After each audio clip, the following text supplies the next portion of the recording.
Hello everyone. My name is Sonia, and I'm so excited to be the one bringing you this beautiful story each week. I'll be your guide as we dive into a love story that's bound to captivate you from the very first moment.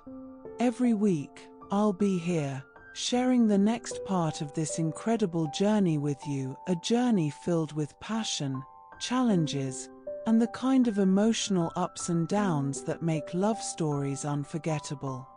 This isn't just a tale of romance, it's about two people facing life's hurdles, growing together, and discovering the true meaning of love.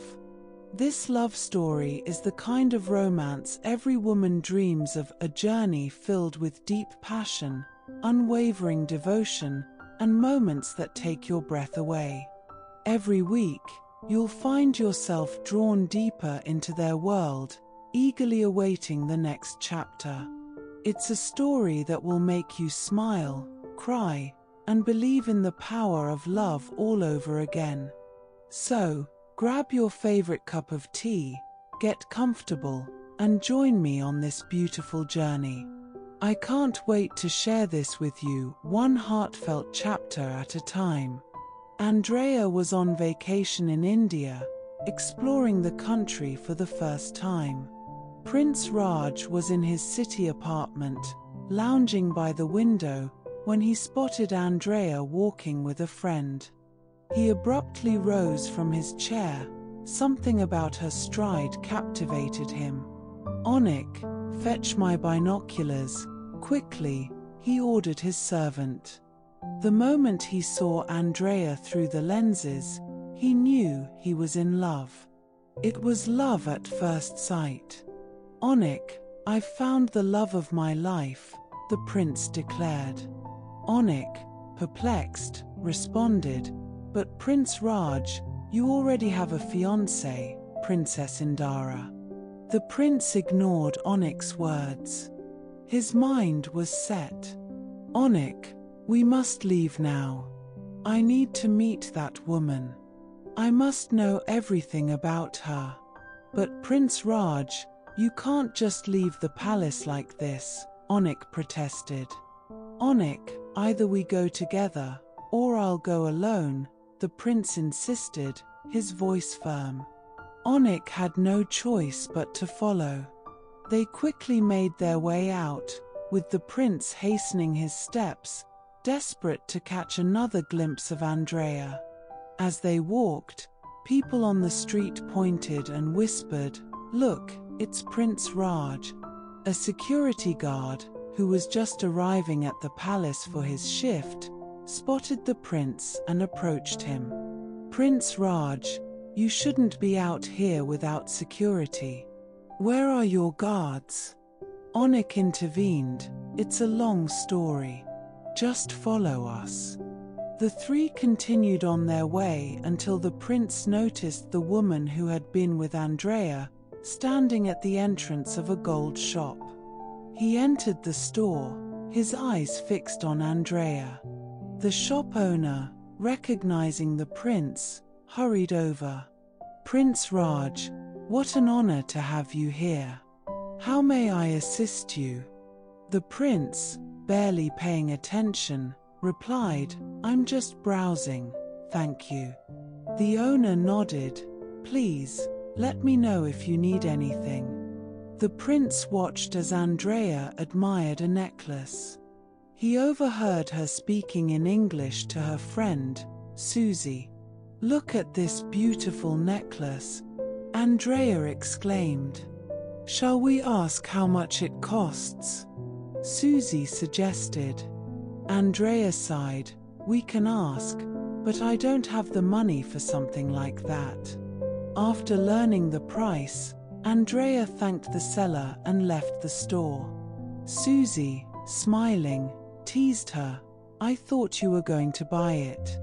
Andrea chuckled, "Only in my dreams."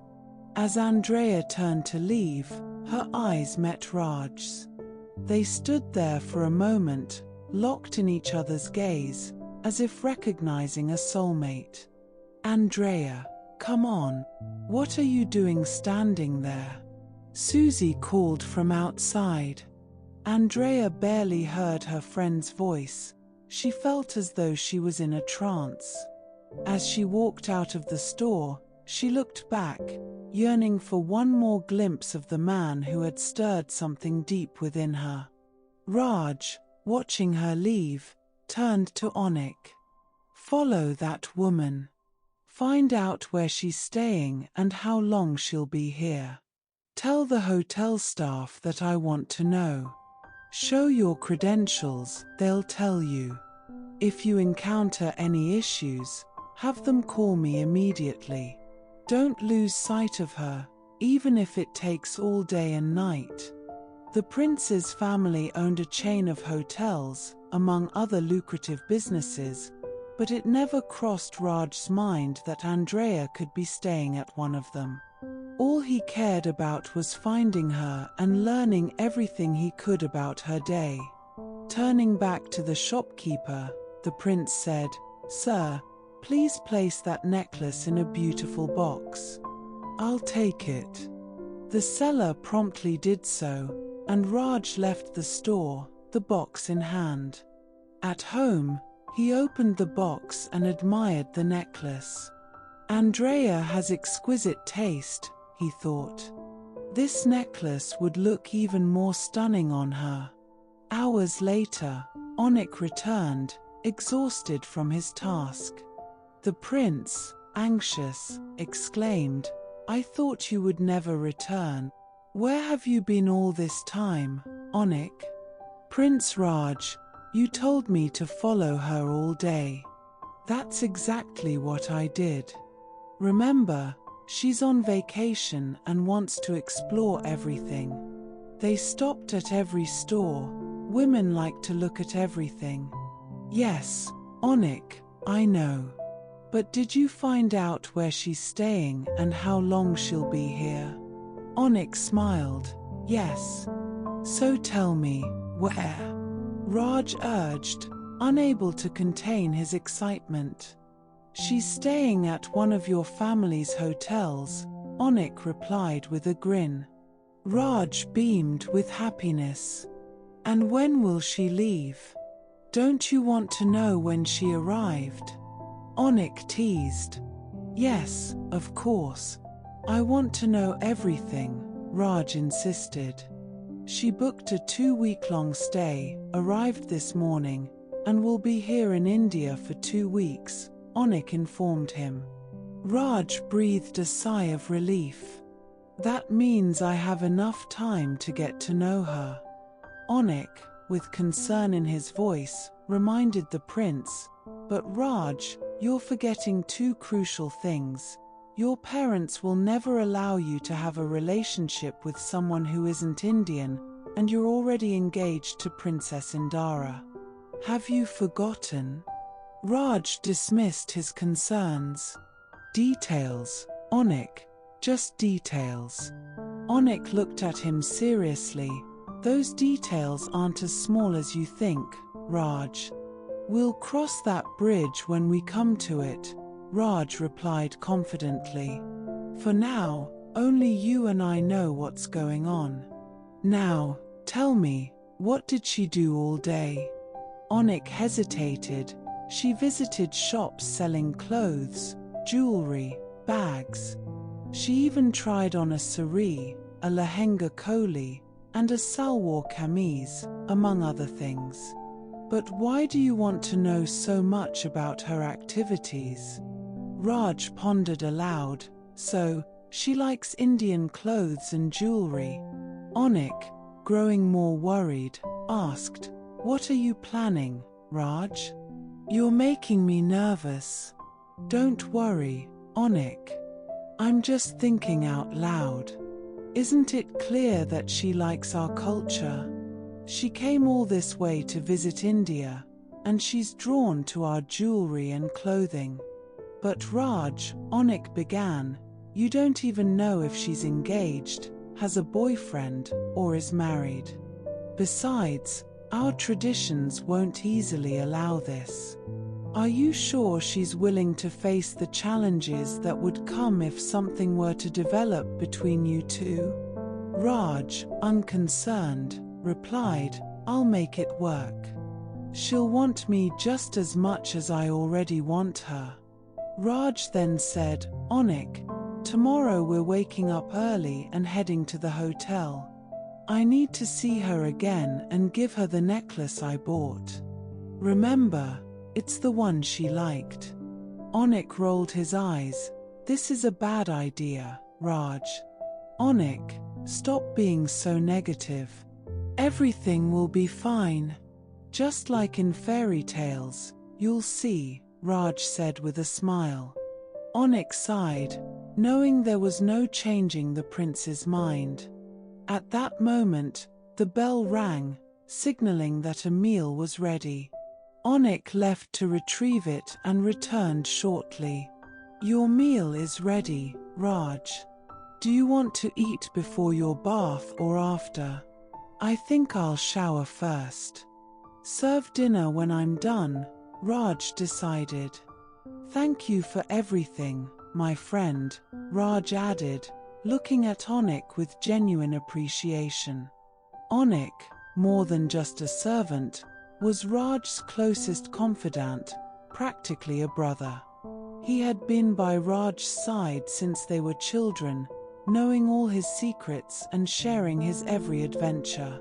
After his shower, Raj dressed and went to the dining room. "Serve my dinner, Onik. I'm starving. Sit with me, we need to discuss tomorrow's plan." Onik sat down, reluctantly, knowing what was coming. "What are you planning for tomorrow, Raj? I'm curious, but I'm not sure I want to know." Raj laughed. "We'll get to the hotel early. I don't know what time she wakes up, and she won't want to waste a moment of her vacation." "Tell me the plan," Onik said, bracing himself. "Tomorrow, you'll find someone we trust to deliver the necklace I bought, along with a card I'll write. The delivery has to be perfect," Raj instructed. "But aren't you the one who wants to meet her? Why send someone else?" Onik asked, puzzled. "You know the answer, Onik," Raj said. "I want to observe her reaction first. I'll be in the hall, watching. After she receives it, I'll approach her." Onik shook his head, still confused, but resigned. "You must know what you're doing. Let's eat first, then we'll go over the details," Raj said. Dinner was always a shared affair between them. Raj never allowed Onik to eat separately in the kitchen. Their bond was too strong for that. After the meal, Raj explained everything to Onik. "Now, let's get some rest. We have an exciting day ahead," Raj said with a grin. The next morning, Onik was up before Raj, making arrangements with one of the prince's personal bodyguards. After everything was set, Onik returned to find Raj already dressed and ready. "Good morning, Onik. Did you talk to the guard?" Raj asked. "Yes, everything is in place," Onik confirmed. "Then grab the necklace box from my desk." "I'm almost ready," Raj instructed. Soon after, they arrived at the hotel. The staff, surprised to see the prince, greeted him with respect and asked if he needed anything. Raj simply said he'd be sitting in the lounge. Onik whispered, "They're confused, Raj. You never come here." "Let them be confused, Onik. They don't need to understand," Raj replied, amused. After an hour and a half of waiting, the elevator doors opened, and there she was. Raj admired Andrea from afar, careful not to be seen. Onik grew more nervous by the minute. Raj signaled to the guard, "Ravi, you see that woman? Go to her and give her the box and card now, before she leaves." Ravi approached Andrea and handed her the box and card, saying, "For you." Andrea, taken aback, asked, "For me? But why? What's your name?"